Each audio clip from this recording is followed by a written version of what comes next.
네, 기도하겠습니다. 네. 하나님 감사합니다. 오늘도 이 저녁에 저희들을 또 한자리에 만나게 해주신 것 감사합니다. 하나님 말씀 때문에, 주님의 사랑 때문에 저희들이 이렇게 살아가고 또 함께 있습니다. 성령님, 이 밤에 저희와 함께 해주셔서 깨닫는 지혜가 있게 해주시고, 하나님 말씀에 그 깊이와 풍성함에 한 발짝 더 다가서며 다시 한번 주의 사랑의 그 신비, 주의 말씀의 그 신비를 더 한번 더 깊이 경험하는 이 밤이 되게 하여 주옵소서. 아직 함께하지 못한 우리 지체들 속히 함께 할 수 있도록 모든 형편도 주장하여 주시옵소서. 이 저녁 시간을 주께 부탁하옵고 예수님 이름으로 기도드립니다. 아멘. 네. 예, 공유를 해야 되겠죠. 공유. 네, 어디 갔나? 네. 오케이. 보이시죠? 예, 보이시고,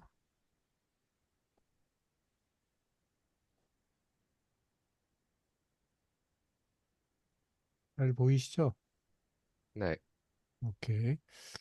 자, 이 복음서를 계속 진행 중인데, 마태복음 또 마가복음 좀 간단하게지만 그 특징들을 좀 살펴봤죠. 예, 마태복음 역시 왕의 복음, 하나님 나라의 왕으로 오시는 분을 이 유대인들을 향해서 소개해 준 책이 마태복음이라면, 이제 마가복음은 또 가장 분량도 얼마 안 되죠. 16장까지 있고, 어, 그래서 최초의 복음서라고 말할 수 있고, 어, 또 그 사자복음이라고 특징을 지을 수 있는데, 사자가 종횡무진 이리저리 막 뛰어다니는 것처럼 계속해서 스토리가 이어지는 그런 전개.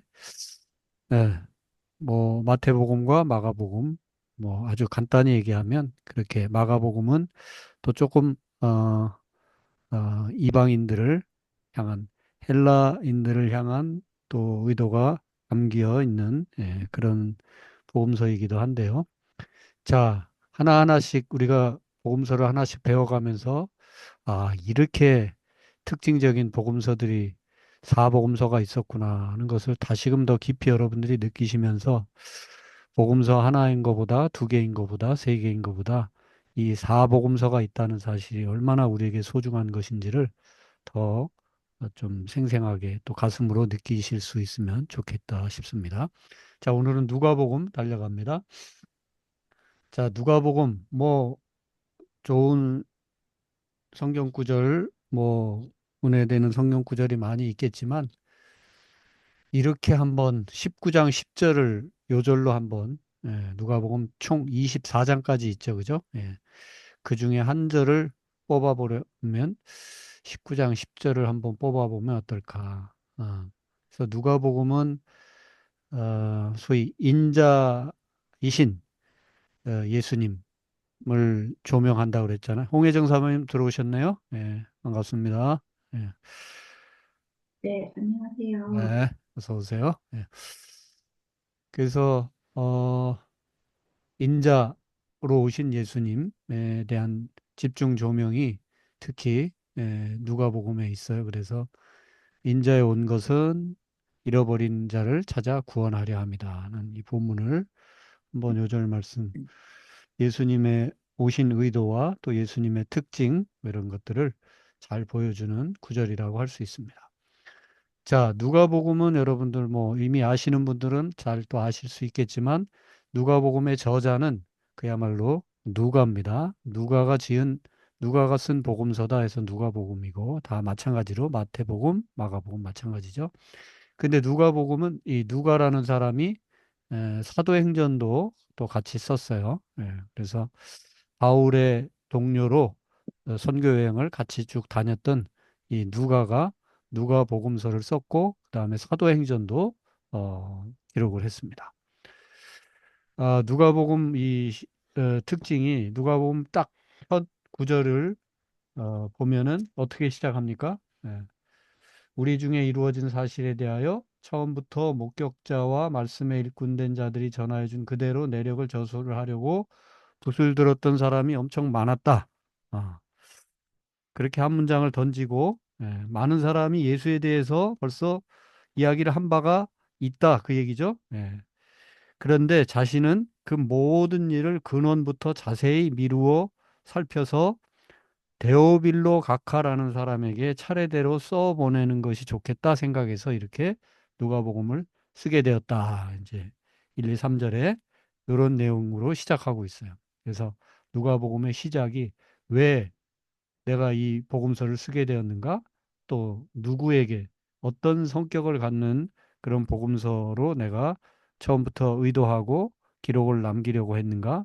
이런 게 1, 2, 3절을 짧지만 여기에 다 담겨 있어요. 예. 여기에 나오는 데오빌로라는 사람, 데오빌로 각하에게 차례대로 써보내는 것이 좋을 줄 알았다. 데오빌로 각하, 아마도 어떤 좀 당시에 누군지는 정확히 알 수 없지만 어떤 분명히 높은 지위에 있었던 그런 사람이었던 것만은 분명하고요.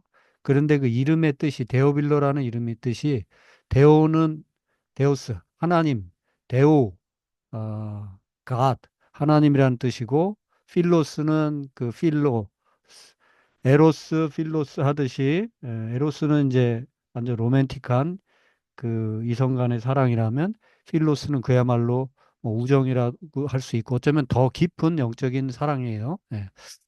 그리고 친구라는 뜻도 있고 그래서 하나님의 친구 혹은 하나님의 사랑을 입은 자 뭐 여러 가지로 좀 번역을 할 수 있지만 가장 쉽게는 하나님의 친구라는 말 뜻을 가진 사람이에요. 그리고 직위가 높은 지위에 있었던 사람인 것 같고 그리고 이름 자체가 이 헬라어로 이렇게 어, 반듯하게 되어 있는 이름을 미루어 볼 때 아마도 당시에 그 로마 혹은 이 유대인 중에서도 매우 그 디아스포라 유대계 소위 헬라파 유대계의 고위 관직에 있었던 사람이 아니었을까. 그리고 굳이 이 사람에게 누가가 써 보낸다는 것은 어쩌면 누가가 예수 복음에 대해서 더 자세하게 쓰는 거를 재정적으로나 심정적으로나 되게 적극적으로 권장하고 격려하고 후원 지원했던 사람이 이 데오빌로가 아닐까 이제 그런 생각을 학자들이 이제 추측을 해봅니다. 그리고 이제 그런저런 걸 다 해도 어차피 누구인지를 정확히 모르기 때문에 조금 더 일반화해서 어떤 특정한 한 사람을 향해서 기록한 기록물인 것처럼 형식은 돼 있지만 결국은 당시에 예수를 이미 조금 믿고 예수에 대한 이야기를 조금은 들었는데 아주 정확한 확신을 갖고 아주 정확한 정보를 가지고 더 예수를 잘 알고 싶어 하는 그런 모든 사람들을 향한 그런 복음서다. 이렇게 또 설명을 할 수도 있겠습니다. 그래서 이 데오빌로라는 사람은 예수 이름을 전혀 모르는 막연한 사람이 아니라 어느 정도 알고 있는데 거기에다가 확신을 주고 더 소위 팩트 체크, 더 많은 사실에 입각한 자료들을 당신에게 제공해주고 알려줌으로써 믿음을 더욱더 공고히 하기를 원한다. 이제 이게 누가가 이 복음서를 기록한 목적이라고 서두부터 분명히 밝히고 있습니다. 예. 예. 그래서 이 누가복음의 또한 저자, 대상, 그리고 목적은 누가복음을 이제 읽어보면 알지만 이방인들, 가난한 여인들, 뭐 이런 좀 소시민들, 뭐 이렇게 작은 자들 이런 사람들에 대한 예수님의 어떤 구속적인 사랑이 아주 잘 나타나고 있어요. 다른 복음서에는 없는 그런 내용들이 누가복음에 많이 담겨 있습니다. 그래서 인간 구원을 위해서 인간이 되어 오신 하나님의 아들 그리스도의 깊은 사랑 이렇게 그 복음서의 누가복음의 목적을 한번 정리를 해볼 수 있겠습니다. 네. 그 다른 복음서와 마찬가지로 누가복음서도 이제 마태복음이 왕이 오실 것이 준비되고 왕이 사역을 하시고 고난받고 승리하게 된 그런 패턴으로 누가복음도 이제 인자가 오실 준비가 주로 4장 중반부까지 이제 이야기고요. 그 다음에 4장 14절부터 19장까지는 인자가 어떤 식으로 사역을 했는지 곳곳에 다니면서 어떤 사람들을 만나고 했는지 그리고 이제 19장부터는 예루살렘에 이제 입성하시게 되잖아요. 그리고 이제 20장 1절부터는 거기서 많은 논쟁을 하시기도 하고 또 성전을 뒤집어 엎기도 하고 뭐 이제 뒤집어 엎는 게 19장까지죠. 예. 어쨌든 그러시면서 이제 고난의 그 역사가 고난의 그 시간이 시작되죠. 그래서 20장부터 23장까지. 그 결국 십자가에 달려 돌아가시고 그러나 24장에서 다시 이제 부활하시게 되는 그래서 인자의 궁극적인 승리 이렇게 준비와 사역, 고난, 승리 이런 패턴으로 흘러가는 것을 볼 수가 있습니다. 자, 누가복음 특징 이제 좀 정리 다시 합니다. 예. 인자라는 테마에 그러니까 예수님을 인자로 소위 사람의 관점에서 보는 측면이 제일 강한 복음서라고 했어요. 그리고 에스겔서에 나와 있는 네 생물의 비유로 보자면 소복음서다. 이제 우리가 뒤에서 보게 될 요한복음은 이제 독수리 복음서가 이제 뒤에 기다리고 있는데 앞에서 이미 본 복음서는 어, 이 마태복음은 뭐였죠? 마태복음은 마태복음 사람, 사람 그 다음에 사람, 마가복음은 사자, 사자. 그리고 이제 소, 누가복음이 소복음. 그냥 누가복음은 진짜 소라는 이미지만 잘 생각해도 어, 누가복음의 특징, 지금 이제 계속 언급하게 될 누가복음의 특징을 소하고 연관시키면 그렇구나 이렇게 쉽게 정리가 됩니다. 예, 첫 번째 터벅터벅 소가 그렇게 걸어가듯이 사자 뛰는 거하고는 완전 다르죠, 그죠? 예, 터벅터벅.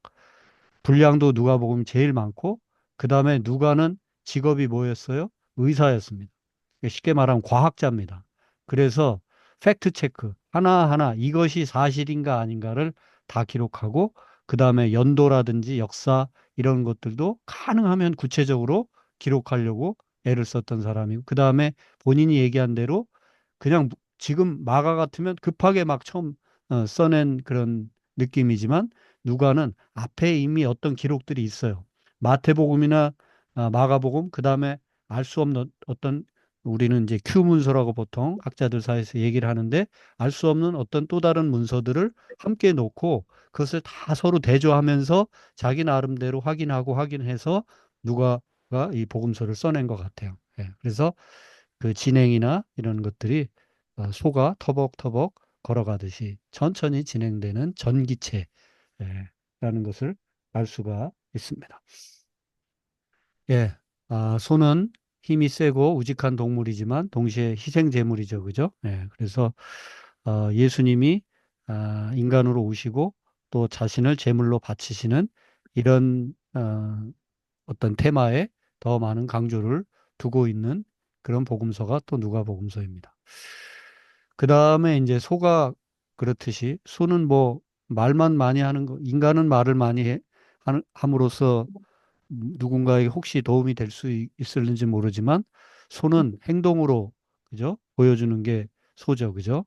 그리고 마지막엔 자기 몸뚱아리까지 다 내주는 게 소인데 마치 그 소같이 예수님도 행동으로 곳곳에 다니시면서 행동으로 보여주시고 결국 마지막에 당신을 통째로 십자가에 내어주시기까지 그렇게 사랑하시는 예수님의 모습을 잘 보여줍니다. 그리고 아까 잠깐 말씀드린 것처럼 이제 그 가장 대표적인 예가 이 3장 1절, 2절 이런 부분들인데 누가복음 3장 지난번에 잠깐 제가 그 도표 확인하면서 읽어드렸는데 누가복음 3장에 보시면 어느 복음서에도 이렇게까지 상세하게 기록되어 있지 않은데 누가 다시 한 번만 읽어보시겠어요? 누가복음 3장 1절, 2절. 디베로 황제가 통치한 지 15해, 곧 본디오 빌라도가 유대의 총독으로 헤롯이 갈릴리의 분봉왕으로 그 동생 빌립이 이두레와 드라고니 지방의 분봉왕으로 루사니아가 아빌레네의 분봉왕으로 안나스와 가야바가 대제사장으로 있을 때에 하나님의 말씀이 빈 들에서 사가랴의 아들 요한에게 임한지라. 네. 거기 뭐 딱 두 절이지만 얼마나 지금 이 예수님이 오시기 전에 세례 요한이 이제 활동하게 되는데 세례 요한 이어서 바로 예수님이 이제 오시잖아요. 세례 요한에게 나아가시고 이제 세례 받고 그리고는 이제 예수님의 활동이 이제 시험 받으시고 공생에 활동하는 식으로 이제 3장 4장이 이제 이어져 가는데 바로 그 시작을 알리는 그 첫 구절이 되게 상세하게 어떤 때인지 이게 누가 읽어도 그 당시에 이걸 읽는 사람들, 요때 누가 어디서 뭘 할 때고 어느 지역에 누가 통치자였고, 그렇구나. 이게 아주 정확한 팩트였다. 예수 사건이, 세례 요한 및 예수 사건이 정확하게 어떤 역사적으로도 분명하게 증언할 수 있는 그런 팩트였다 하는데 되게 누가는 의사답게, 과학자답게 아주 정확하게 기록하려고 애를 쓰는 것을 볼 수가 있습니다. 그래서 지역에 관한 정보, 또 시간, 역사 이런 것을 어, 우리에게 많은 정보를 제공해 주고 있는 복음서입니다. 그 다음에 이제 마가복음이 예수님과 제자들 사이에 어떤 언밸런스, 예수님이 하시는 말씀을 제자들이 잘 이해하지 못하고 엉뚱한 속된 말로 뻘짓을 하고 이렇게 조금 고급스러운 한자어를 쓰면 뭘 이해를 잘 하지 못하고 하는 이런 대목이 많았다면 이 누가복음에서는 그렇게 제자들의 어떤 무지함과 이런 거에 초점을 맞추기보다는 예수님을 만난 여러 사람들이 어떻게 반응했는지 여기에 더 많은 초점을 두고 있는 게 누가복음서다. 이렇게 좀 다른 복음서와 특히 마가복음과 비교해 보면 그런 차이가 있다는 것을 알 수가 있어요. 이런 이제 요 지금 예수를 만난 사람들의 반응 이런 거는 뒤에서 조금 더 다시 집중적으로 살펴보도록 하겠습니다. 네. 그 다음에 이제 성령이라는 단어를 또 엄청 많이 사용해요. 그래서 성령의 역사 이것에 되게 강조를 많이 하고 그래서 누가복음에만 성령이라는 단어 18회 사도행전에 가서는 완전히 57회. 그래서 사도행전은 사도들의 행적을 기록한 어, 전기 뭐 이렇게 표현할 수도 있지만 성령의 역사를 기록한 전기 이렇게 말할 수도 있을 정도로 사도행전은 성령행전이다 이렇게 말할 수 있을 어, 그게 가능한 이유가 성령이라는 단어를 누가는 57회나 사용하고 있다는 거. 그 다음에 이제 기쁨을 되게 많이 강조한 복음을 어, 맞닥뜨린 그러니까 예수를 만난 자들에게 삶에 얼마나 큰 전환이 일어나고 그 기쁨을 맛보며 그 기쁨을 안고 살아가게 되었는가 이것이 되게 누가에게는 아주 소중한 테마였던 것 같고 그래서 그런 보도가 많다고 하는 거. 이제 C.S. 루이스가 그런 정리를 해 주었어요. 기쁨은 천국의 가장 중요한 업무다.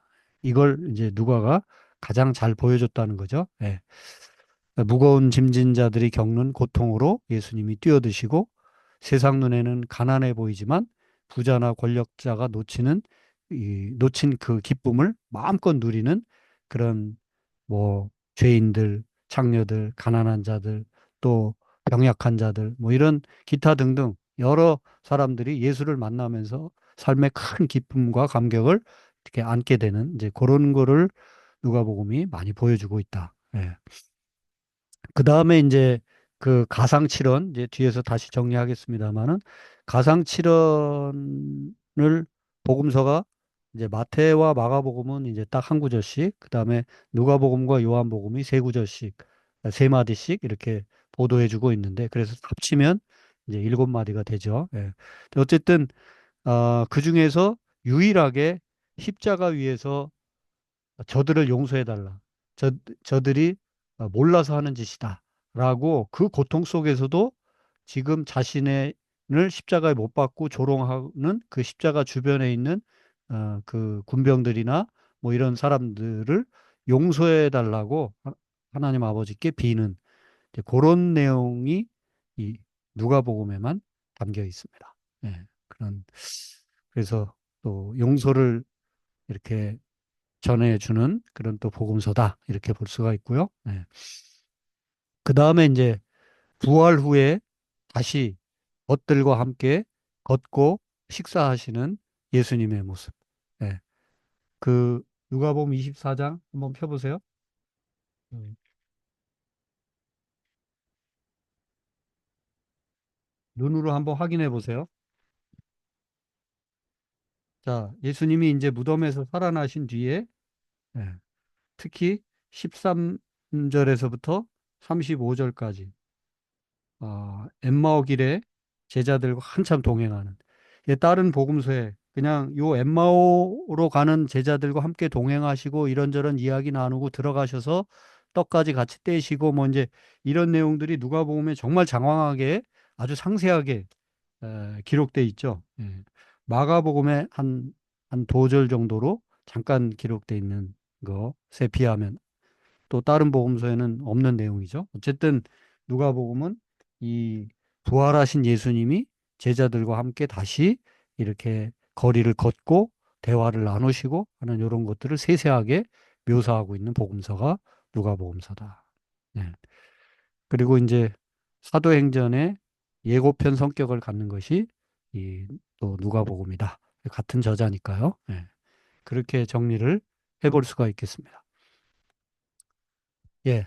그래서 누가복음의 어떤 내용적인 특징, 이제 아까 앞에서는 형식적이나 뭐 구조적인 것까지 봤다면 내용적인 특징을 한번 보자면 내용적인 독특성, 그러니까 다른 복음서와는 다른 조금 더 독특한 그런 내용적 특성을 보자면 동정녀 탄생 이야기가 기록이 돼 있고 그다음에 마태복음은 이제 동방 박사들이 이제 경배했다 그랬는데 들판에 목자들이 아기 예수를 경배했다는 그런 기록이 누가복음에 있죠. 그래서 어, 또 소위 왕으로 오신 예수님을 경배하는 그 소위 그 하이 클래스 박사들은 진짜 하이 클래스거든요. 요즘으로 말하면 최고의 과학자들이고 최고의 철학자들이라고 할 수 있는 이 사람들이 와서 경배한 것이 마태복음이었고, 그러나 누가복음은 들판에 그냥 뭐 요즘으로 치면 그냥 막노동하는 사람들, 그냥 노동자들, 보통 흔한 노동자들, 그들이 또 그 노동자들 중에서도 남들이 자는 시간에 밤샘 근무를, 야간 근무를 해야만 하는 그런 어떤 그 소위 3D 직종에 일하는 노동자, 뭐 이렇게 표현할 수 있을 거예요. 이 목자들이 아기 예수께 와서 경배했다. 이게 이제 누가가 기록하는 내용의 또 하나의 독특한 측면이고 예수님의 유년기를 다른 복음서에 비해서 담고 있다. 마가복음에는 아예 유년기가 없죠. 그죠? 예.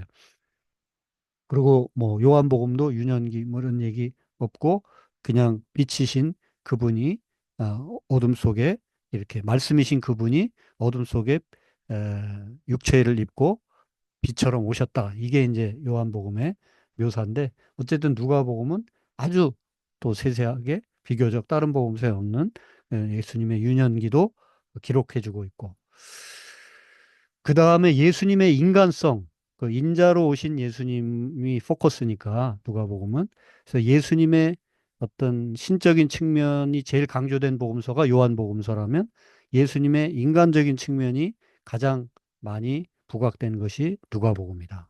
그래서 노동하신 일하시는 예수님, 우시는 예수님, 무릎 꿇고 기도하시는 예수님, 또 똑같이 베드로가 이렇게 그 칼을 휘두르고 그러잖아요.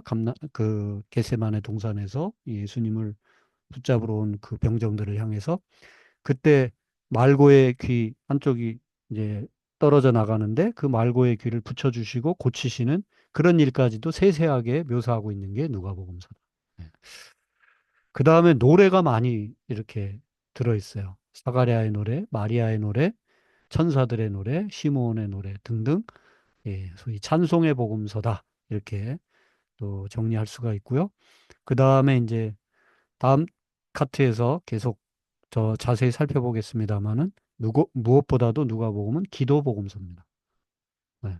그래서 누가복음 21장 34절 이하에서 뿐만 아니라 계속 곳곳에 누가복음에는 예수님이 뭐 산으로 기도하러 가셨다. 뭐 어디로 홀로 기도하러 가셨다. 이런 그 대목 그런 표현들이 많이 등장하고 있습니다. 그리고 기도한 내용 자체도 이렇게 있고요. 네.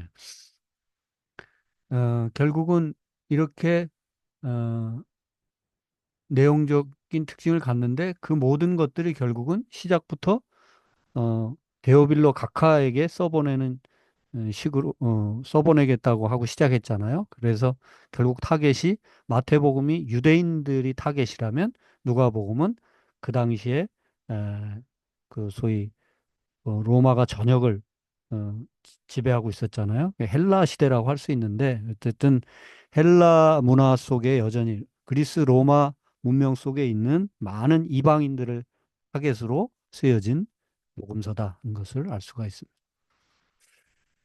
예. 아, 그래서 앞에서 본 것처럼 기도 복음서라고 했는데 누가복음에 나오는 예수님의 기도 9가지, 아홉 부분을 우리가 확인할 수가 있는데 누가복음 3장에 보면 세례 받으실 때 기도하시죠. 예, 어, 봅시다. 한번 보면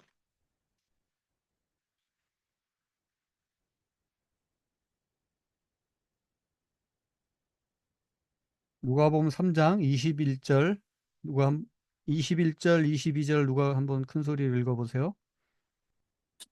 새 번역인데 제가 네, 읽겠습니다. 백성이 모두 세례를 받았다. 예수께서도 세례를 받으시고 기도하시는데 하늘이 열리고 성령이 비둘기 같은 형체로 예수 위에 내려오셨다. 그리고 하늘에서 이런 소리가 울려왔다. 너는 내 사랑하는 아들이요. 나는 너를 좋아한다. 네. 자, 여기에 백성들이 다 세례 받을 때 예수님도 세례를 요단강으로 가셔서 세례 요한에게 받으셨는데 기도하셨다. 그리고 기도하실 때에 하늘이 열리면서 하늘로부터 성령이 내려오고 그 다음에 너는 내 사랑하는 아들이요 내 기뻐하는 자다라는 음성이 아버지 하나님의 음성이 들려왔다. 이렇게 기록하고 있죠. 여기 세례 받으시고 기도하실 때. 예, 예, 분명히 그냥 세례 받고 넘어갔다 그게 아니고 세례 받으시고 기도하실 때 이렇게 기록하고 있죠. 예. 자, 마가복음에는 어떻게 기록하고 있나 볼까요?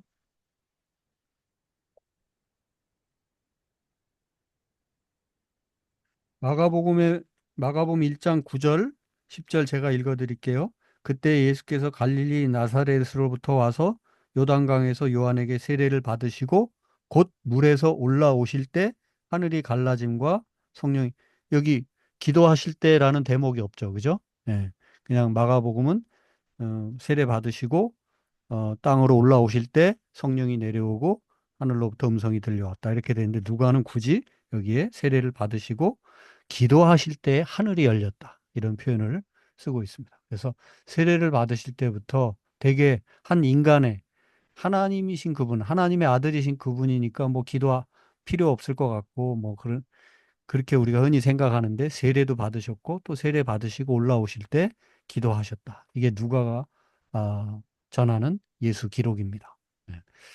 그 다음에 5장 15절에서 16절 보면 기적들을 행하신 날에 어떻게 기적을 행하셨어요? 누가복음 5장 이제 그 아시죠? 누가복음 5장의 대표적인 그 기적이 뭡니까? 예? 제가 제일 좋아하는 성경 구절 깊은 데로 가서 그물을 내려라. 그죠? 예, 그래서 2배 가득 차도록 물고기를 잡아오고, 예. 그 다음에 이제 여기서 너희들이 이제 고기 낚는 어부가 아니라 사람 낚는 어부가 될 것이다. 나를 따르라. 그래서 이제 그들이 배를 버려두고 예수를 따랐다. 그게 이제 11절까지 내용이잖아요. 예.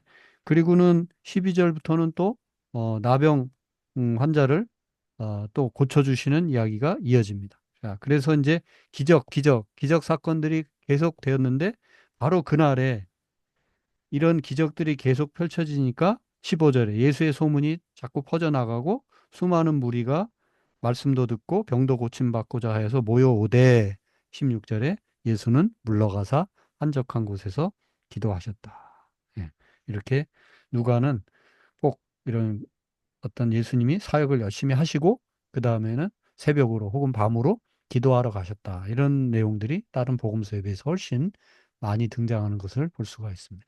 또 제자들을 택하시기 전에도 6장에 보면 굳이 어, 6장 12절 이때 예수께서 기도하시러 산으로 가사 밤이 새도록 하나님께 기도하시고 밝음에 제자들을 부르셨다. 예, 이렇게 제자들 부르기 전에도 밤새 기도하셨던 예수님의 모습을 누가는 조명해주고 있고요. 그 다음에 이제 9장에 고난 예고를 처음 하시기 전에도 어, 기도하셨어요. 자, 9장에도 보면 9장,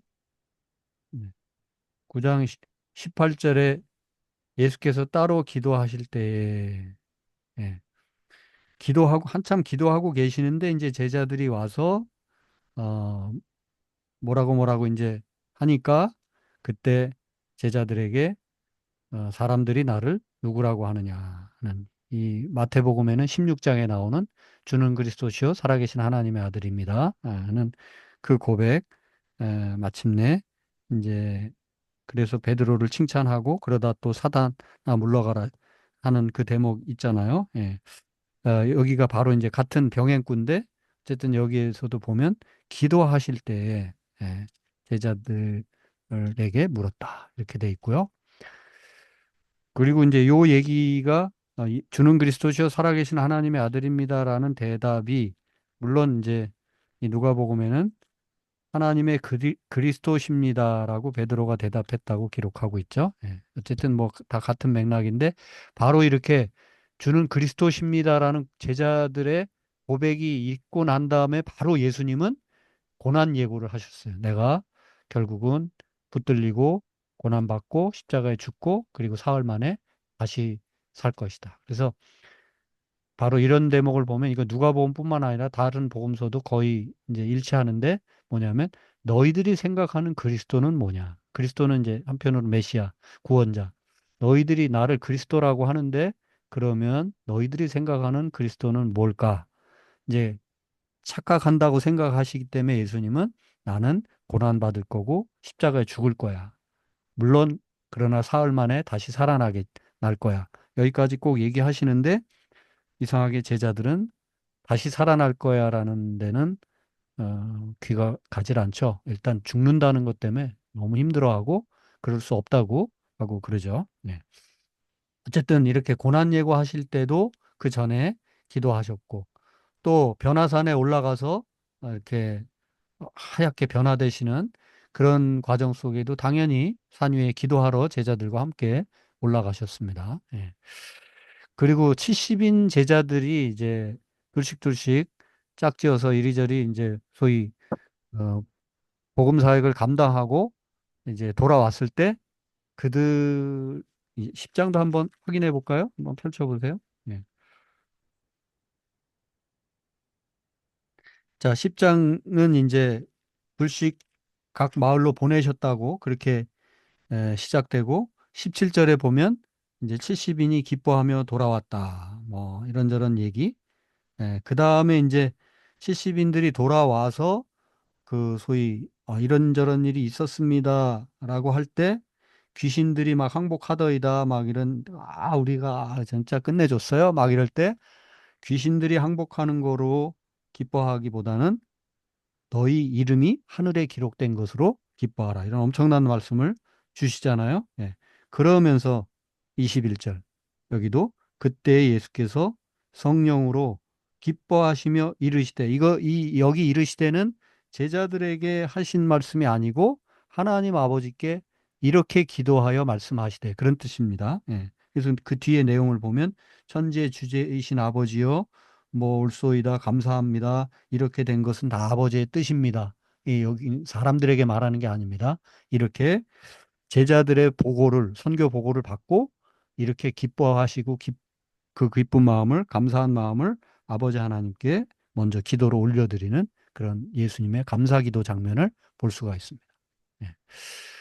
그 다음에 이제 11장 1절에 가면 제자들이 세례 요한도 제자들에게 뭐 이렇게 기도를 어떻게 하라고 가르쳐 줬는데 우리에게도 기도를 좀 가르쳐 주십시오. 그래서 여기서 이제 주의 기도가 나오잖아요. 우리가 늘 이렇게 암송하고 거의 매주일 노래로 우리는 대예배 때 이제 고백하기도 하고 또 뭐 무슨 소그룹 모임 때 마무리할 때마다 주의 기도로 마무리합시다. 뭐 이러는 그 주의 기도를 이제 제자들이 요구해가지고 기도를 어떻게 하면 좋습니까 하고 요구 사항이 들어오고 거기에 이제 기도를 가르쳐 주신 바로 그때도 예수님은 기도하고 계셨던 거예요. 예수님이 강단에서 뭐 많은 말씀을 많이 하고 계시고 그런 때가 아니라 11장 첫 구절 예수께서 한 곳에서 기도하시고 마치심에 제자들이 기다린 거예요. 예수님이 기도하시는 걸 쭉 보고 기다렸다가 우리도 기도를 잘 그러니까 잘 할 수 있도록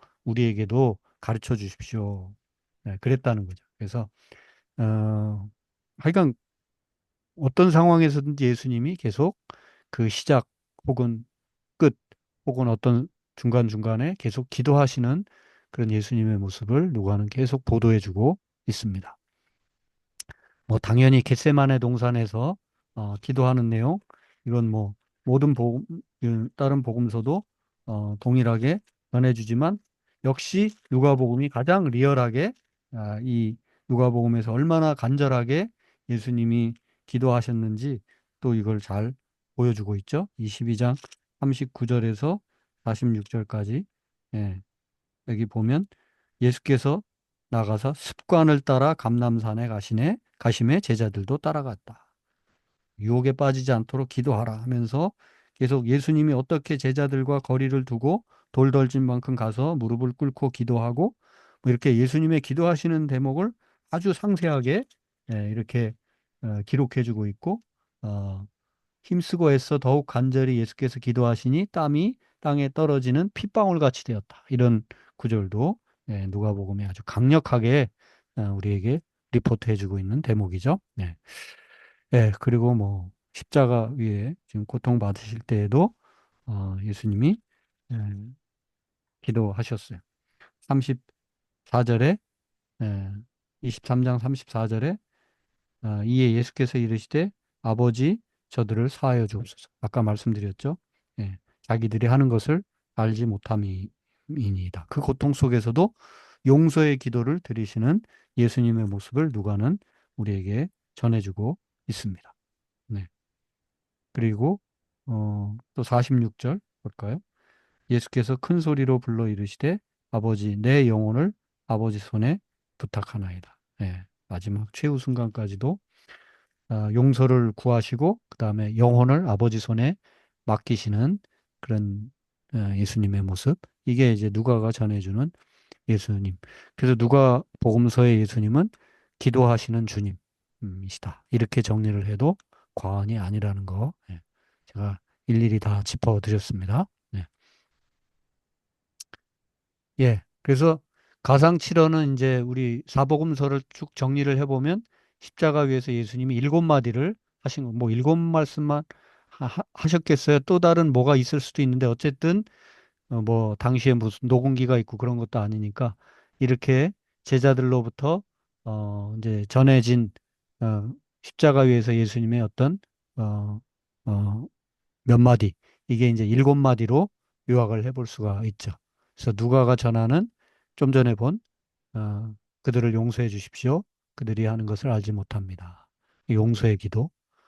그 다음에 이제 같이 좌우편에 십자가에 같이 못 박혔던 자 중에 한 사람에게 네가 오늘 나와 함께 낙원에 있게 될 것이다. 이것도 누가가 기록해주고 상세하게 되게 예수님의 행적에 대해서 십자가 위에서조차도 예수님의 말씀하심과 행하심 이런 것들을 상세하게 기록하고 있는 누가의 보도를 우리가 확인할 수 있습니다. 그 다음에 이제 요한복음에는 19장에 이제 세례 요한을 향해서 요한을 향해서 사도 요한을 향해서 어, 이제 어머니 마리아를 향해서 보십시오. 당신의 아들입니다. 이제 요한을 향해서 이게 아들이라고 저는 죽어도 어, 아들 역할을 할 여기 형제가 여기 있습니다. 그 얘기죠. 네. 그리고 요한에게도 보라 이제 네가 어머니로 모셔야 될 분이다. 이제 이런 식의 요한복음 19장 또 한 대목.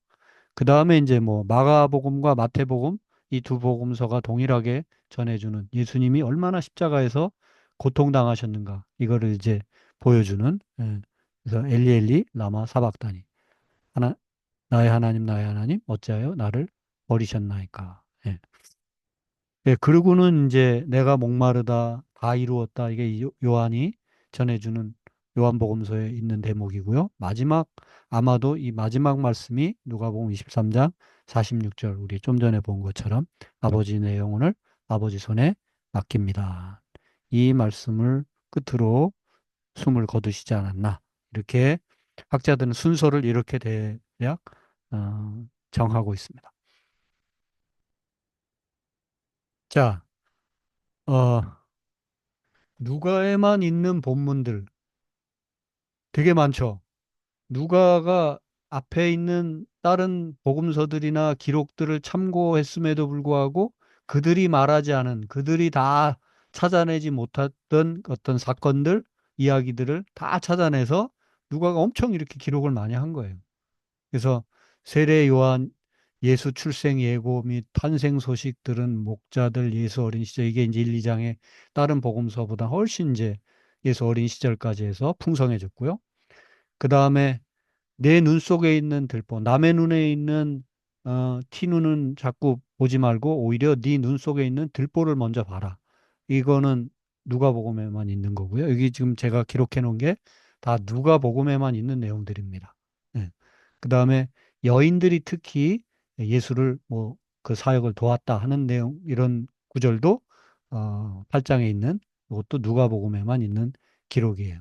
예. 그래서 예수님은 되게 어떤 이웃들, 그 다음에 되게 병들어서 너무 힘들어하는 여인들, 병약자들, 죄인들, 이런 자들에 대한 되게 많은 애정을 가지고 이렇게 가까이 다가가신 그런 주님의 모습을 잘 보여주고 있습니다. 그래서 어, 당시에 자칫 인간으로 취급당하지 않고 마치 물건처럼 그렇게 취급당하기도 했던 여인들이 얼마나 예수님을 돕고 함께 했는가 이것을 기록해주고 있는 게 누가이고요. 예. 그 다음에 사마리아 마을에서 예수를 잘 받아들여 주지 않았다는 거 이것도 이제 갈릴리에서 사마리아를 거쳐서 예루살렘을 향해 이제 가는 중이었는데 어쨌든 예루살렘으로 가신다 할 때 그 사마리아 마을에서 예수님이 대접을 제대로 못 받는 이제 그런 대목도 누가에만 있는 거고요. 70인들이 나가서 활동하고 돌아오게 돼서 그들이 어떤 선교 보고처럼 아까 잠깐 확인한 것처럼 그런 대목도 누가에만 있는 기록이고요. 그 다음에 우리가 잘 아는 그 어, 뭐죠? 누가 진짜 참 이웃인가? 레위인들 그냥 지나가고 제사장도 그냥 지나갔는데 오직 사마리아 사람만 그 죽어가는 이웃을 이렇게 돌봐주고 그 이야기도 누가복음에만 있는 겁니다. 그 다음에 이제 마르다와 마리아 이야기도 누가복음에만 있고 그다음에 말씀을 듣고 지키는 자가 복이 있다 하는 말씀도 그다음에 한 부자의 비유도 누가복음에만 있습니다. 한 부자 비유는 어떤 걸까요? 12장 한번 눈으로 확인해 보실까요?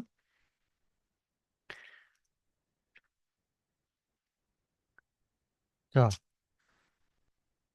누가복음 12장 13절에서 21절에 보면 한 부자 비유라고 우리가 보통 흔히 말하는데 아, 어떤 무리 중에 한 사람이 이런 얘기를 하죠. 예수님께 와가지고 내 형이 욕심이 많아요. 내 형한테 명령하셔가지고 그 유산을 좀 동생인 저하고 좀 나누게 해주십시오. 이러면서 이제 예수님에게 도움을 요청할 때, 아유, 그래, 네가 좀 불쌍하구나. 너 형한테 야단 좀 쳐줄게. 이렇게 말씀하시지 않아요. 예. 오히려 그에게 내가 너희 재판이나 해주는 사람이냐? 그리고 내 안에 있는 탐심을 먼저 물리쳐라. 사람의 생명이 소유에 넉넉한 데 있는 게 아니다. 막 이런 말씀을 하시면서 비유를 이제 들어서 얘기하시는데 그게 이제 한 부자 비유입니다. 부자라고 하는 자, 그 누가 부자든 그게 중요한 것이 아니고 어떤 이 한 부자가 그래 열심히 모아가지고 창고에다가 잔뜩 쟁여놔야지. 그럼 든든할 거야. 이렇게 생각하는데 천만에 가득 채워놓으면 뭐하냐? 오늘 밤에라도 내 영혼을 하나님이 불러가실지 모르는데 그게 무슨 소용이 있냐? 예, 그런 얘기를 예수님이 지금 이 무리들에게 해주고 계시는 거죠. 요 내용도 다른 복음서에는 없는 내용입니다. 그 다음에 이제 회개 안 하면 망하게 된다. 열매 못 맺는 무화과 안식일에 꼬부라진 여자를 치유해 주시는 거, 이 13장에 나오는 이런 내용도 다 누가복음에만. 그리고 14장에 이 수종병자를 고치시고 끝자리에 앉으라 하는 말씀도 역시 되게 많죠, 그죠? 그 다음에 잃은 돈 찾는 거, 아들 되찾는 비유, 요거는 누가복음에만 있어요. 예. 다른 복음서 잃은 양 비유, 이게 누가복음 15장에 세 가지를 잃잖아요. 그죠? 돈을 잃고, 그 다음에 아들을 잃고, 아니, 첫 번째 이제 양을 잃어버리는 얘기부터 시작하잖아요. 잃은 양 비유, 그 다음에, 돈을 잃어버리는 비유, 다 이제 찾는 거죠. 그 다음에 아들을 찾는 비유, 이 세 가지 잃어버린 것에 대한 비유가 누가복음 15장에 나오는데, 어, 돈 잃는 거와 아들 잃는 거 이거는 다 누가복음에만 나오는 얘기다. 잃은 양 비유가 이제 마태복음 18장에 병행구로 마태복음도 기록해주고 있는데 이 잃은 돈, 그다음에 잃은 아들, 그러니까 소위 우리가 아는 탕자 비유잖아요. 예. 탕자가 다시 돌아오게 되는 이런 내용들 누가복음에만 있는 것이다. 그 다음에 이제 우리가 흔히 불의한 청직이라고 이제 소위 어, 빚을 막 자기 마음대로 주인 거를 탕감해 주면서 그 사실 불의한 의롭지 못한 일이지만 그렇게 해서 사람을 친구로 얻게 되는 이제 그런 내용, 이 불의한 청지기 비유도 누가복음에만 있고 부자와 거지 나사로 또 나병 환자 10명이 깨끗함을 받았는데 오직 한 명만 돌아와서 감사를 드리잖아요. 예, 그래서 나머지 9명은 어디 있냐 이런 얘기도 이제 누가복음 17장에만 나오고 다른 데는 없는 얘기입니다. 예. 그 다음에 이제 18장에 나오는 그 과부 재판장을 계속 괴롭히죠, 그죠? 그런데 이제 재판장이 그 뭐 옳고 그르고 이런 걸 떠나서 하도 과부가 간절하게 계속 두드리니까 그 청을 들어주었다라는 식의 소위 강청하는 기도의 어떤 신뢰로 나오는 과부와 재판장의 이야기. 그 다음에 바리새인과 세리 비유. 바리새인은 막 길거리에서 멋진 폼 잡고 어 그럴싸하게 기도하는데 세리는 멀리서 그냥 가슴만 치면서 나 같은 죄인을 어떻게 주 앞에 나아가기도 부끄럽습니다 하면서 그렇게 제대로 기도하지도 못하지만 진짜 기도는 오히려 세리의 기도다. 뭐 이런 이 얘기도 누가복음에만 등장하는 것이고. 예. 아주 유명한 삭개오 이야기도 누가복음에만 나오고요. 예. 전대와 배낭과 검 이렇게 아주 되게 눈에 보이는 되게 실물을 이렇게 등장시켜서 말씀하는 것도 지금 누가복음에만 있고요. 헤롯 앞에 선 것도 누가복음에만 있습니다. 예, 이렇게 누가에만 있는 본문들이 엄청 많다는 거 확인할 수가 있죠. 예, 그만큼 누가가 앞전에 있는 기록들보다 자기가 초두에 1장 시작하면서 얘기했던 것처럼 앞에 많은 이들이 이미 붓을 들어서 예수에 대해서 얘기한 바 있지만 내가 좀 더 많은 자료들을 뒤지고 연구하고 또 많은 사람들로부터 그 소식을 들어서 내가 잘 정리해서 데오빌로 각하에게 써보내겠다. 이렇게 시작했잖아요. 네. 그 말에 소위 음, 저촉되지 않게 그 말이 충분히 반영되도록 많은 정보를 담고 있는 복음서가 누가복음서라는 것을 알 수가 있습니다. 네. 그래서 누가복음을 한번 좀 이제 정리하는데 이렇게 한번 두 구절을 통해서 누가복음의 맛을 한번 다른 것들은 우리가 이제 약간 뭐 껍데기식으로 이제 쑥쑥쑥 지나왔다면 누가복음에 뭐 너무나 귀한 구절들이 많죠. 근데 이 10장 25절에서 37절 그리고 19장 여러분 잘 아시는 1절에서 10절까지 예수와 삭개오 이야기 이게 누가복음에만 있는 이야기이기도 하고 누가복음을 잘 보여주는 이야기인 것 같습니다. 그래서 누가복음 10장 25절에서 37절 딱 펴놓으세요. 예, 우리가 머릿속에 대략 알 수 있는 내용이지만 예, 그 이웃에게 그 소위 죽어가는 이웃에게 자비를 베푼 사람이 그 제사장도 레위인도 아닌 아, 그 소위 유대인들이 제일 꺼려하는 그런 사마리아 사람들, 사마리아 지역은 통과하려고도 안 하고 사마리아 지역을 통과해야만 사실 남쪽 유대 땅에서 갈릴리, 북쪽 갈릴리로 갈 수 있는데 절대 사마리아 지역을 통과해서 가지 않고 요단강을 서쪽에서 동으로 건너가서 요단강 동편 라인을 타고 쭉 올라가서 다시 요단 동편에서 서편으로 건너와 가지고 갈릴리로 가게 되는 이제 그런 어떤 삥 돌아가더라도 절대 중간에 있는 이 사마리아 지역을 그대로 직통해서 북쪽으로 올라가지 않는 갈릴리에서 또 이쪽 남쪽으로 내려올 때도 마찬가지고요. 그렇게 해서 절대 사마리아는 상종 안 한다.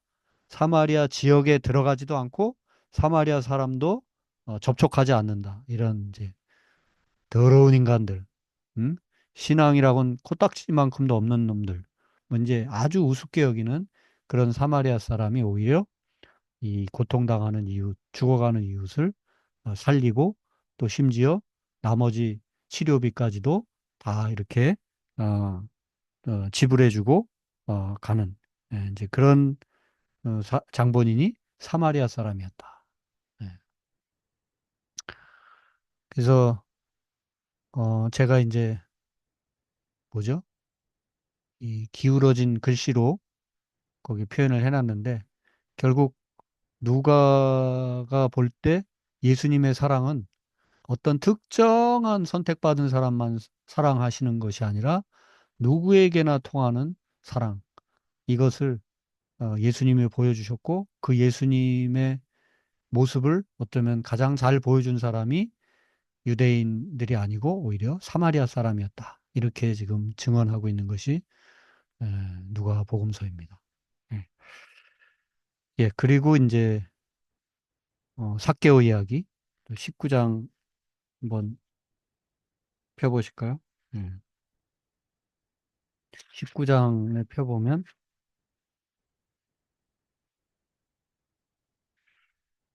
어, 네, 삭개오 세리장이요 부자라는 삭개오. 예. 삭개오가 나무 위로 올라갔는데 결국은 나무 아래로 내려오죠. 누구 때문에? 예수님 때문에. 예. 뽕나무 위로 올라가서 예수님을 먼 발치에서나마 그 소문의 예수님을 한번 이렇게 지켜보려고 했던 그런 고독한 흡혈귀. 당시 동족들의 피를 빨아 로마에 이렇게 아부하면서 살아가면서 나름 세리장이라고 하는 그런 나름 높은 지위까지 오르기도 하고 돈도 제법 벌었겠지만 그러나 그 영혼의 깊은 고독을 어찌 감당할 수 없었던 이 삭개오라는 사람 그리고 키도 작았기 때문에 육체적으로도 컴플렉스가 많았던 사람. 예, 그래서 뭐 그냥 돈만 요즘으로 말하면 돈만 있었지 정말 어디 가서 이렇게 한번 사람들하고 끼어서 같이 제대로 뭐 해보기 어려운 그래서 정말 그 영적으로 그 심적으로 매우 고독한 외로운 사람이 삭개오였는데 바로 그를 예수님이 알아보시고 나무 위에서 내려오라고 이렇게 불러내시고 그 다음에 그냥 그만 구원한 게 아니라 그의 집에 들어가서 같이 이렇게 식사하시고 뭐 이러면서 예, 그 누가복음 19장 9절은 이렇게 말씀하잖아요. 예수께서 이르시되 오늘 구원이 이 집에 이르렀다. 예, 오늘 구원이 삭개오에게 이르렀다. 이렇게 말씀하지 않고 이 집에 이르렀다. 예. 그 사람들은 죄인의 집에 예수가 들어갔다 막 이랬지만 그 죄인의 집을 축복하시고 복되게 하시는 예수님의 모습.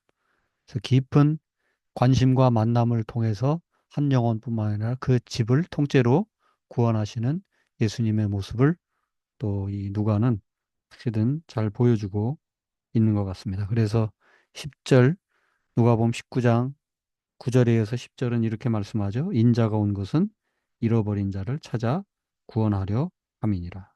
직접 예수님이 하시는 말씀의 폼으로 되어 있죠.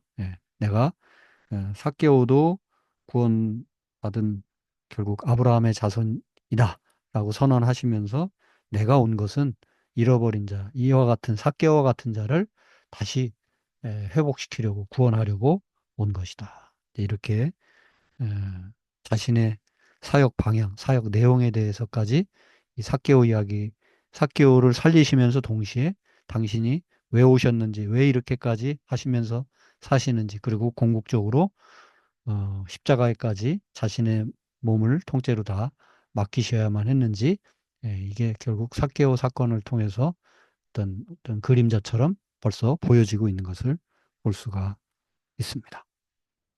네. 오늘 여기까지 할까요? 네, 여기까지 하고, 자, 혹시 질문이나 또 무슨 받았던 은혜, 또 생각 나눠주시고 또 마무리하죠. 예. 예. 아, 제가 보기에 가장 밑단에 지금 보이는 분이 다빗 비버, 예. 비버, 늦게 네, 들어왔죠? 들리시나요? 들려요. 아, 언제쯤 네. 들어왔어요? 네? 언제쯤 들어왔어요? 한 9시 50분쯤 들어온 것 같아요. 9시 50분. 네네. 그래요. 네. 어쨌든 누가 보건 뭐 들으면서 못 들은 거는 영상으로 확인해요. 나중에. 네, 네, 알겠습니다. 그래요. 어땠어요? 누가 복음이 조금 들어와요? 어, 저는 오히려 좀 신약이 더 구약보다 좀 어려운 것 같아요, 저한테는.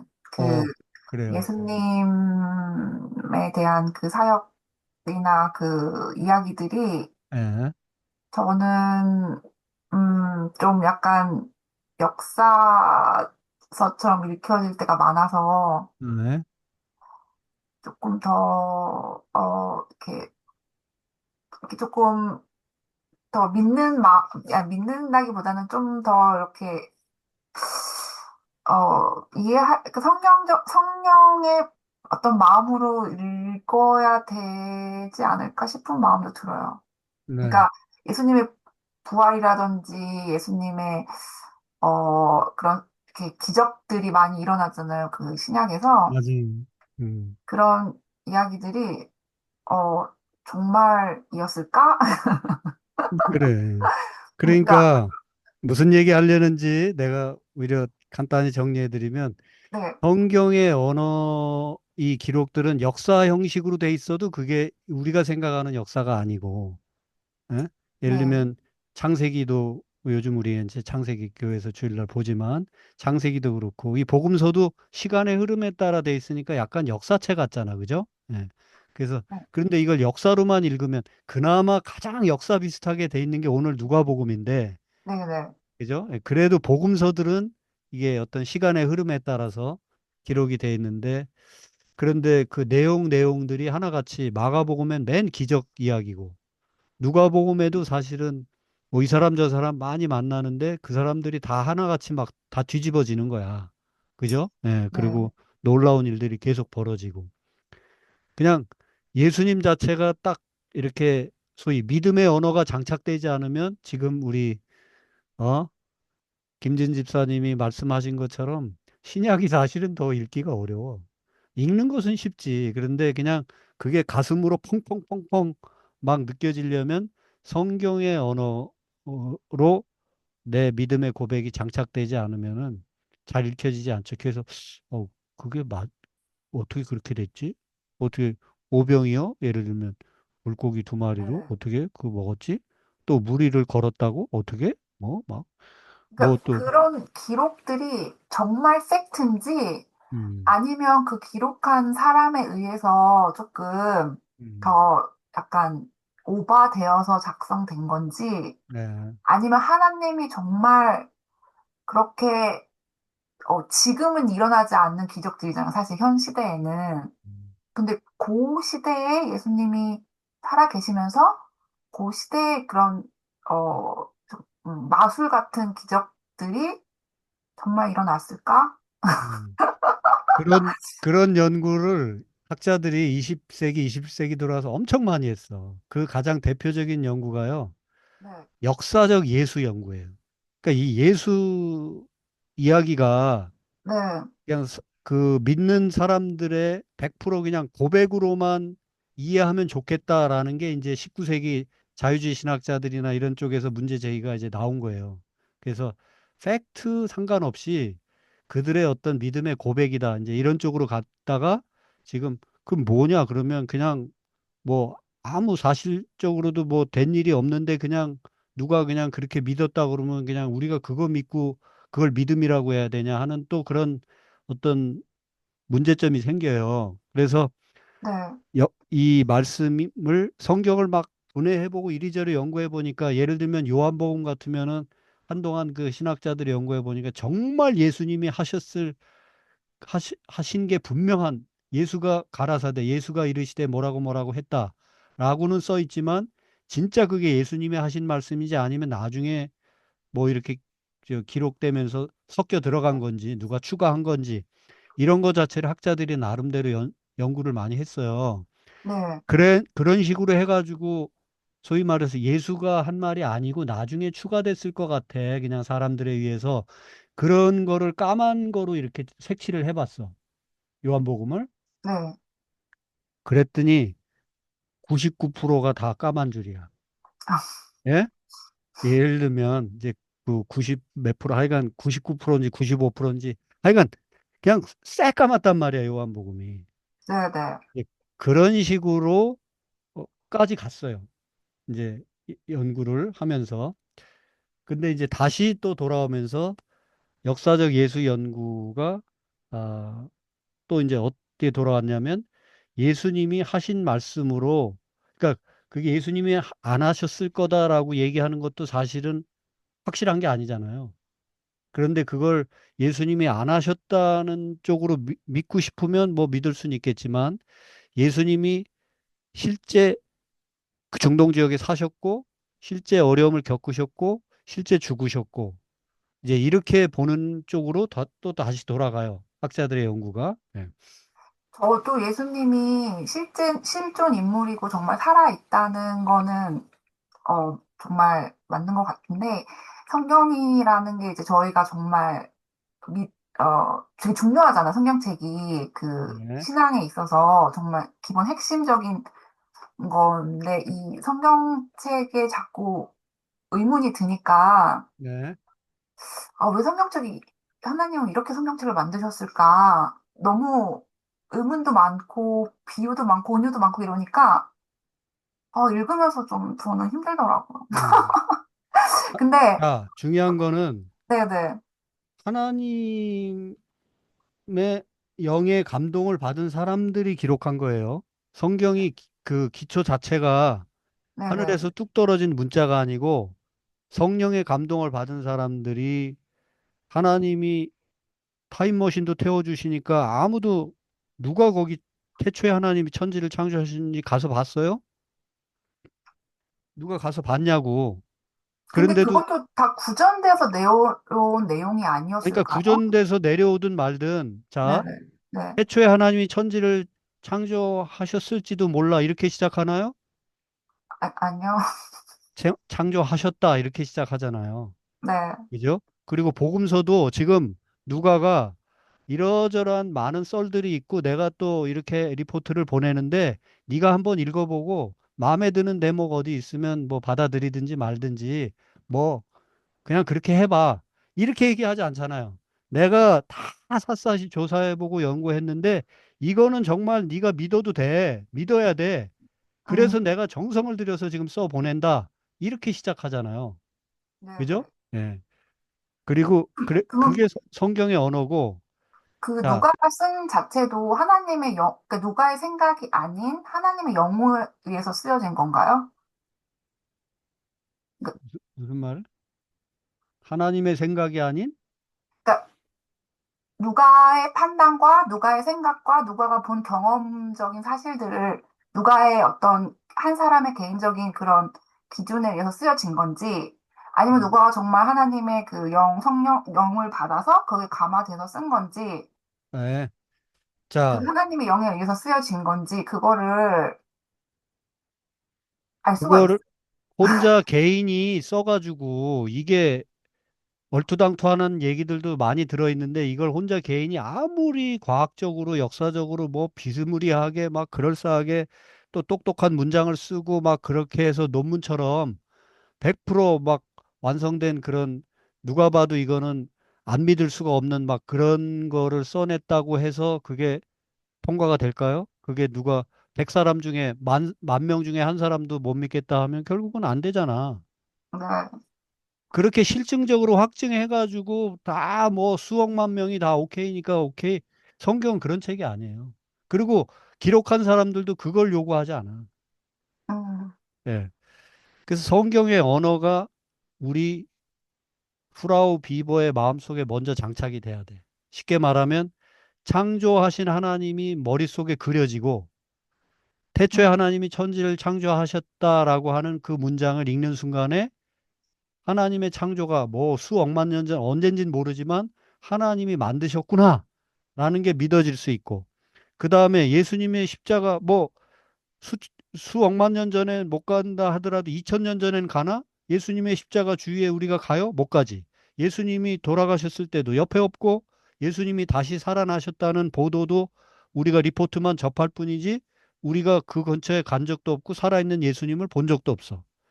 그런데 예수님이 나를 위해 죽으셨고 다시 사셨다고 모든 복음서, 네 복음서 기자들이 내용은 조금씩 다른데 다 동일하게 예수 십자가 사건과 부활 사건을 보도해주고 있어요.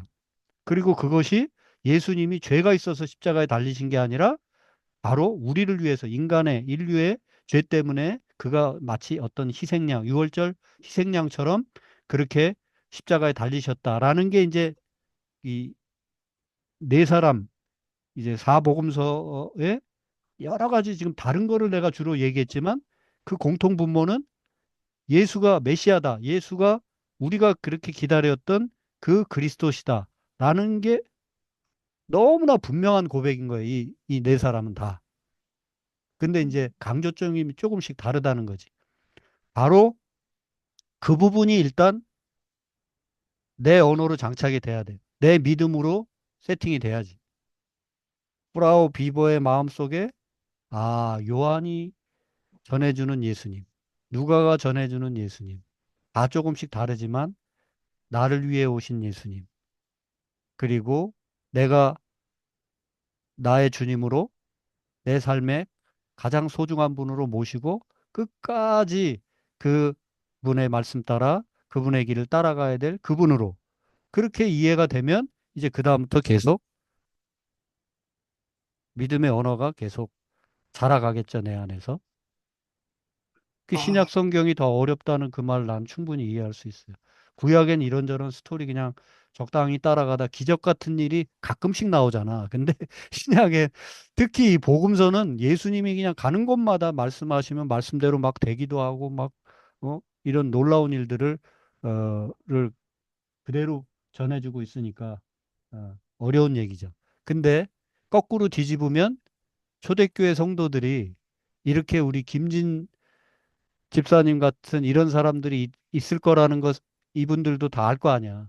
그런데 그걸 피해가지 않고 거기다 대놓고 선포하듯이 얘기하고 있어요. 그게 복음서고 그게 뭐 사도행전도 그렇고 다른 편지 서신도 그렇고. 그러면 이제 독자는 둘 중에 하나죠.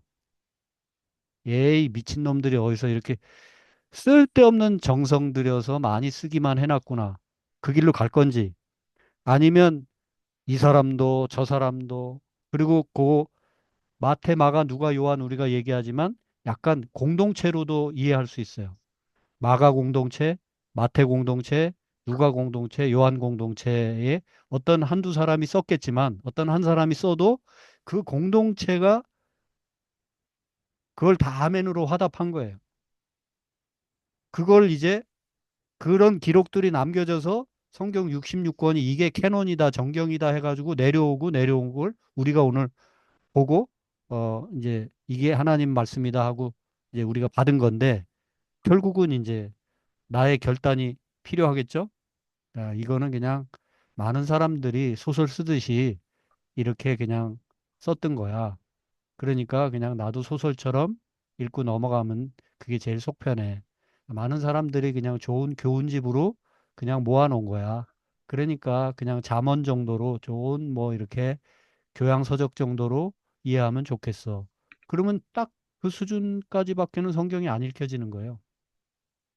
그런데 이제 성경이 아, 내가 여기다 어떤 생명, 어떤 내 영혼을 갈아 넣고 내 삶을 완전히 갈아 넣을 그런 생명의 책으로 한번 받아들일 거냐 말 거냐 이렇게 보기 시작하면 이제 전혀 다른 책이 되는 거죠. 예. 그 네, 도전이 감사합니다. 프라우 비보에게 생기기 시작하는 것 같습니다. 네, 네, 감사합니다. 그래요. 조금 어려운 얘기였어요. 예. 그러나 이런 질문들이 있어야 되고, 예. 사실 다들 그냥 아무 생각 없이 하면 구약은 어렵고 신약은 쉽다라고 말하는 분들이 훨씬 많아요. 근데 진짜 믿음의 본질이라는 측면에서 내 믿음이 과연 어, 어, 어떤 기반 위에 서 있고 나는 믿음을 얼마나 더 가질 수 갖고 있는가, 다 가질 수 있는가 이런 믿음에 대한 고민을 많이 한다면 복음서 신약 성경이 그렇게 쉽사리 읽혀지는 책은 또 아닐 수도 있다는 말도 맞죠. 그 고민을 나눠주셔서 정직하게 나눠주셔서 감사해요. 네, 네. 자, 다른 분들 혹시 질문이나 하실 말씀? 민지음, 자, 마이크 네, 다 켜시고 네. 한마디씩 하고 마칩시다. 음, 딱히 할 말은 없는 것 같아요. 네, 음, 좋았어요. 좋았어요. 네, 음, 알았어요. 음,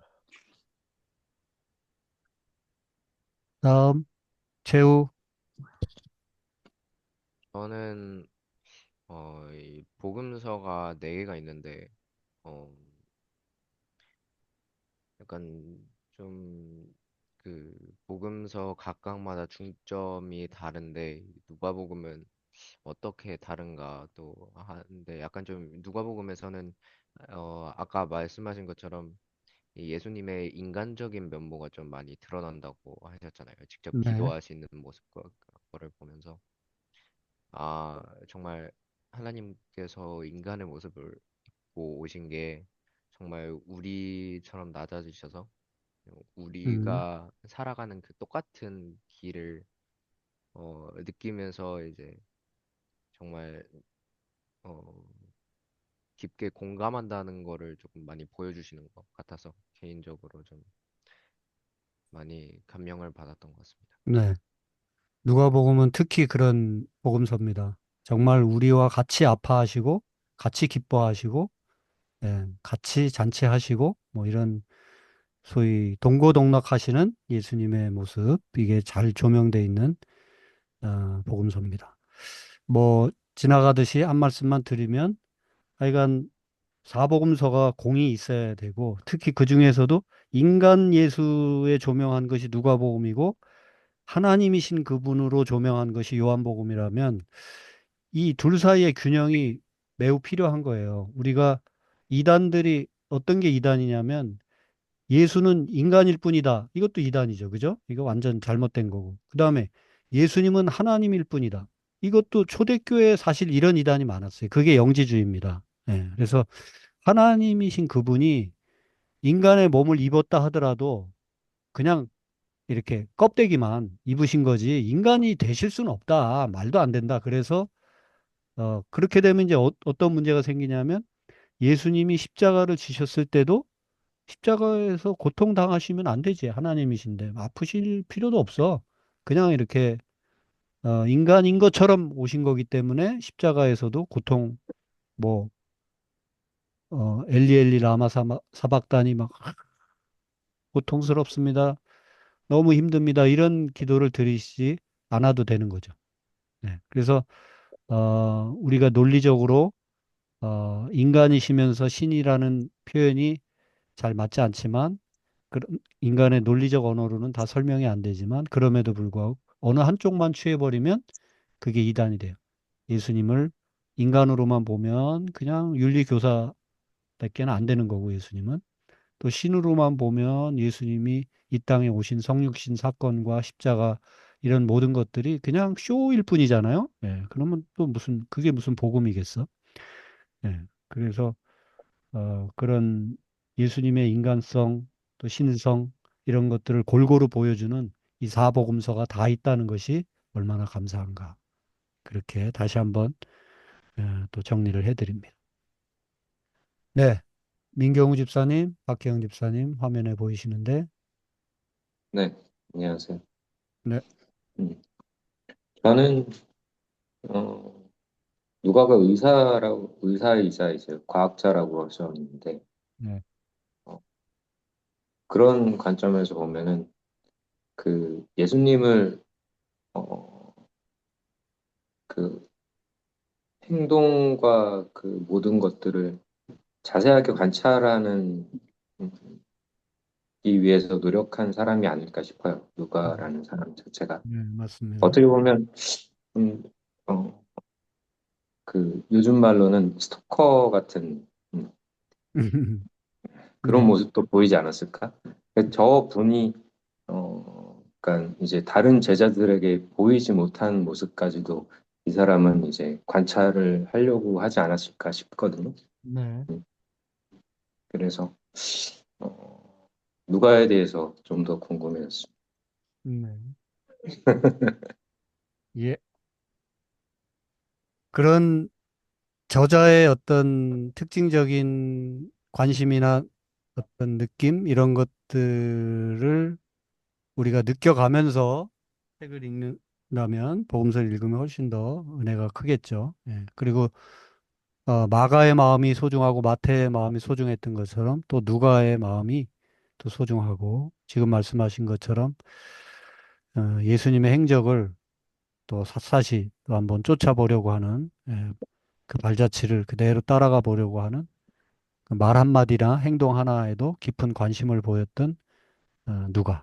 예. 사실 누가도 지금 말씀하신 대로 무슨 카메라 들고 예수님 쫓아다니고 그런 사람이 아니에요. 예.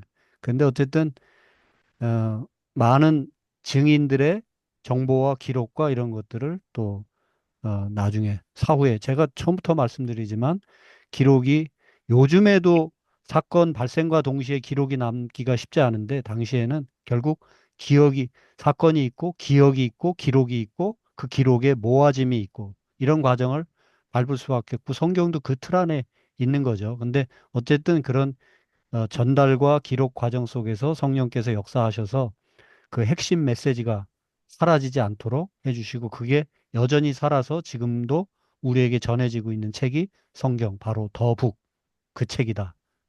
유일한 책, 바로 그 책. 그게 성경이라는 거죠. 예.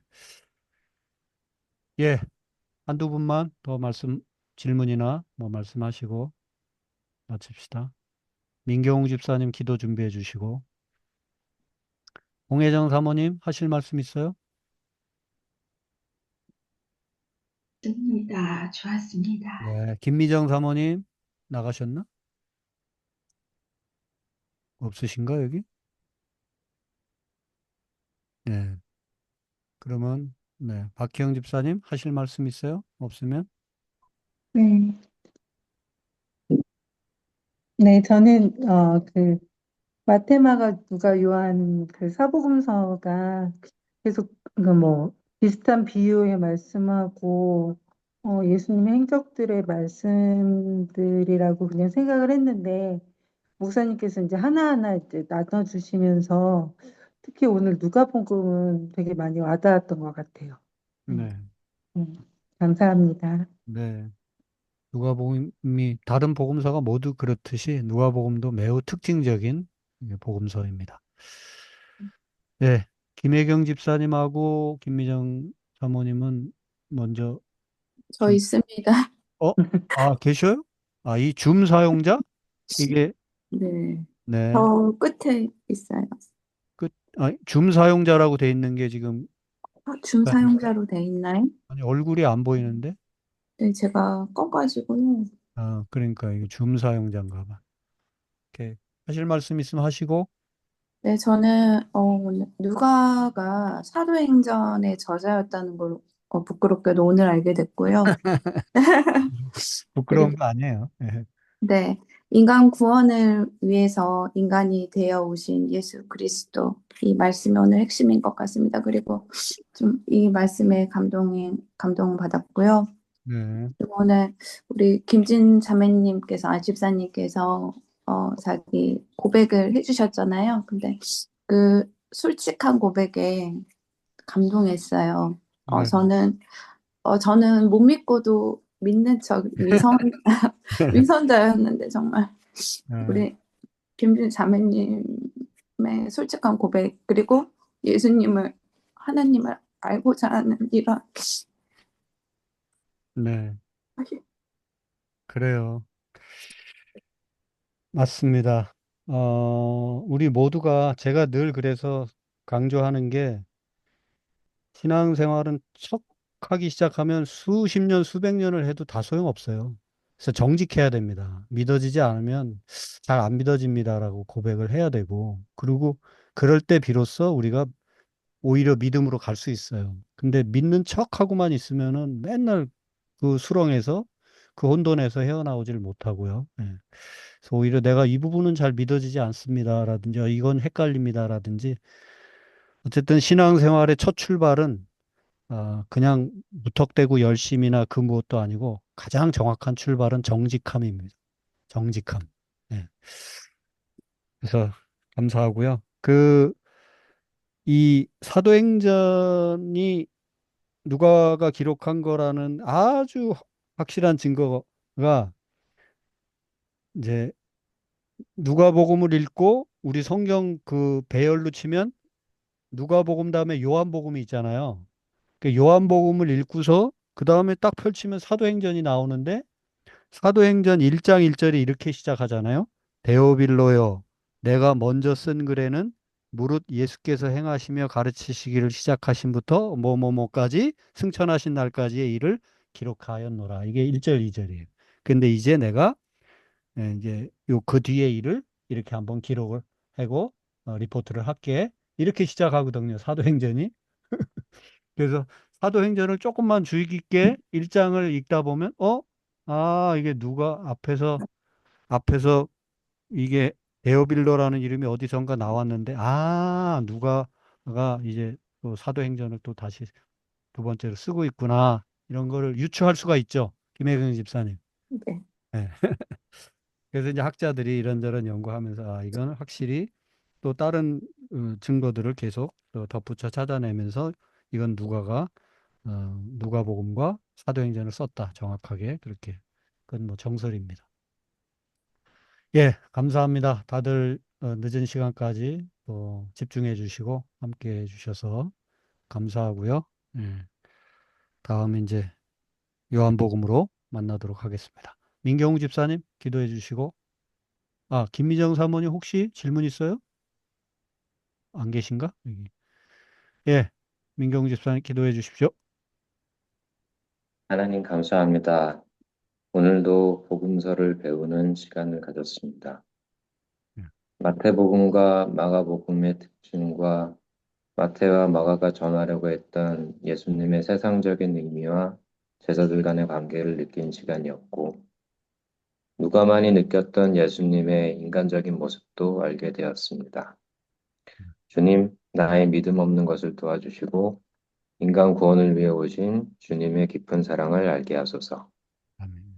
예수님의 이름으로 기도드립니다. 아멘. 네, 감사합니다. 수고들 감사합니다. 감사합니다. 많으십니다. 감사합니다. 네, 야. 격려합니다.